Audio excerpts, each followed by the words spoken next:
Poutine dit qu'il ira à Pokrovsk. Nous attendons avec plaisir qu'il vienne à Pokrovsk, mais c'est déjà décidé. Nos forces sont arrivées au fleuve et les ont bloqués. Ils ne peuvent non même plus réussir individuellement, car c'est trop difficile. Il est donc clair qu'ils sont en train de perdre cela. Ils ont déjà perdu cela. Oui, Dobropilia est parfaitement clair. Zaporogier est clair. Aussi. Ils se battront pour ces droits et les défendront autant que possible. Tout le monde applaudira. Nous comprenons comment cela va se terminer.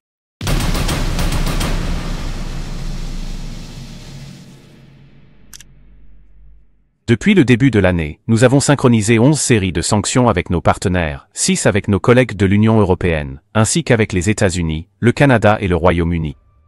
Le mois prochain, nous achèverons les efforts de synchronisation.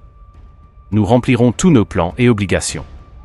Cela signifie que c'est très important pour nous en ce moment.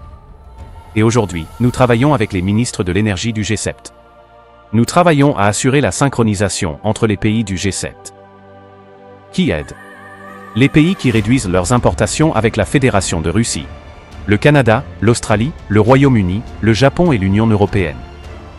Ce sont les principaux pays dont nos partenaires ont réduit autant que possible, ont réduit au maximum, voire à zéro, les importations en provenance de la Fédération de Russie. Et ceux qui, au contraire, les ont augmentées, l'Inde, la Chine, la Turquie et l'Asie centrale, c'est-à-dire les anciens collègues soviétiques, disons-le ainsi. Oui, c'est un point sur lequel nous devons travailler.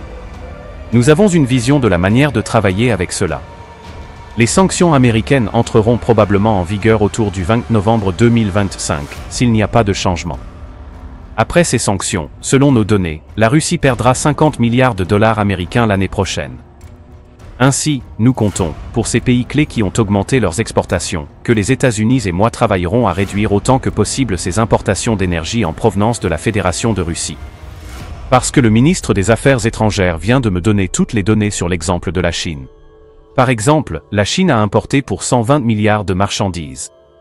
Imaginez que si les États-Unis imposent des sanctions, après la réduction ce sera 50%, et rien que les importations de la Chine s'élèvent à 120 milliards.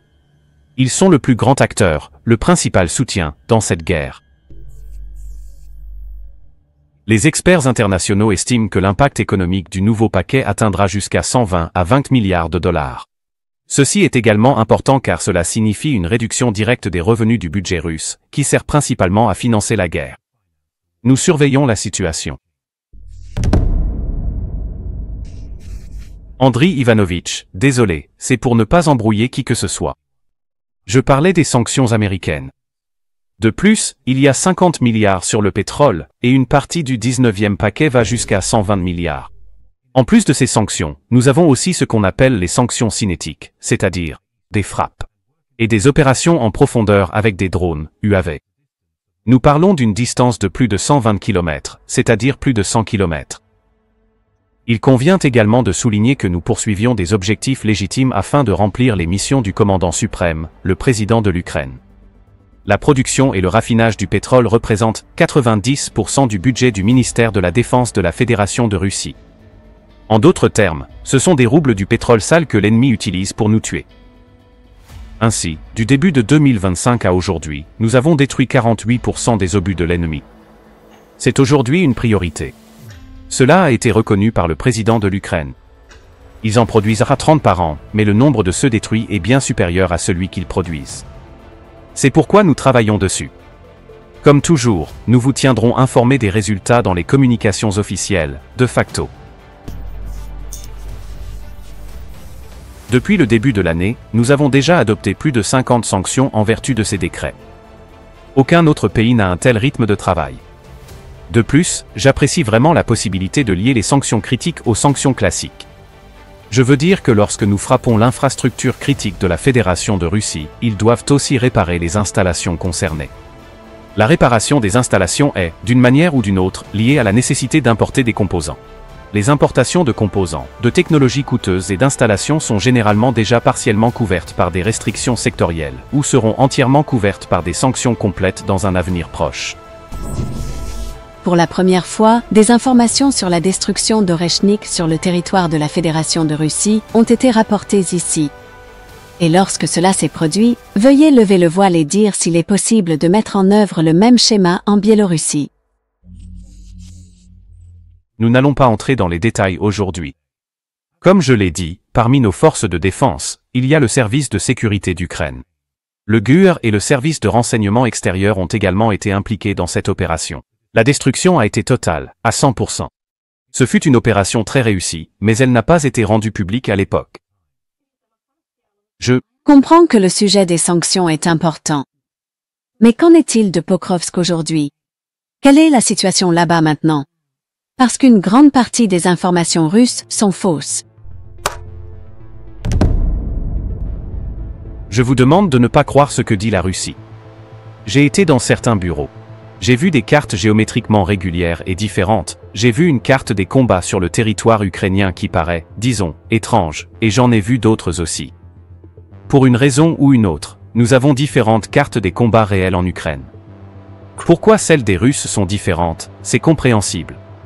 Mais en Ukraine, en Russie, en Europe et aux États-Unis, les cartes diffèrent.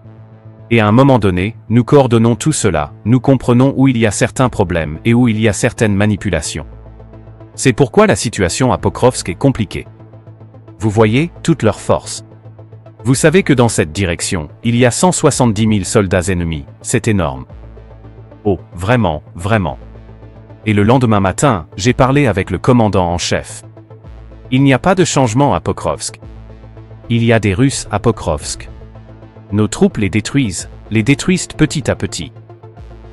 Par conséquent, il faut comprendre qu'il y a une bataille sérieuse, très sérieuse pour Pokrovsk. Ils avaient pour mission de prendre Pokrovsk, de prendre notre Pokrovsk, précisément cette ville. Parce qu'ils n'ont pas réussi à prendre Sami, parce qu'ils n'ont pas réussi à prendre Kupiansk, ils ont compris qu'ils allaient perdre Kupiansk. C'est tout. Le nettoyage est en cours. Ce n'est pas facile non plus. Mais c'est déjà décidé. Nos forces sont arrivées au fleuve et les ont bloqués. Ils ne peuvent même plus réussir individuellement, car c'est trop difficile. Il est donc clair qu'ils sont en train de perdre cela. Ils ont déjà perdu cela. Oui, Dobropilia est parfaitement clair. Zaporogier est clair. Aussi. Ils se battront pour ses droits et les défendront autant que possible. Poutine dit qu'il ira à Pokrovsk. Nous attendons avec plaisir qu'il vienne à Pokrovsk. Tout le monde applaudira. Nous comprenons comment cela va se terminer. Faites-moi savoir ce que vous en pensez, c'est toujours avec beaucoup de plaisir. Et aussi, YouTube nous dit que beaucoup parmi vous regardez les vidéos, mais vous n'êtes pas abonnés. Pourquoi c'est pas encore fait? Je vous encourage de le faire, s'il vous plaît.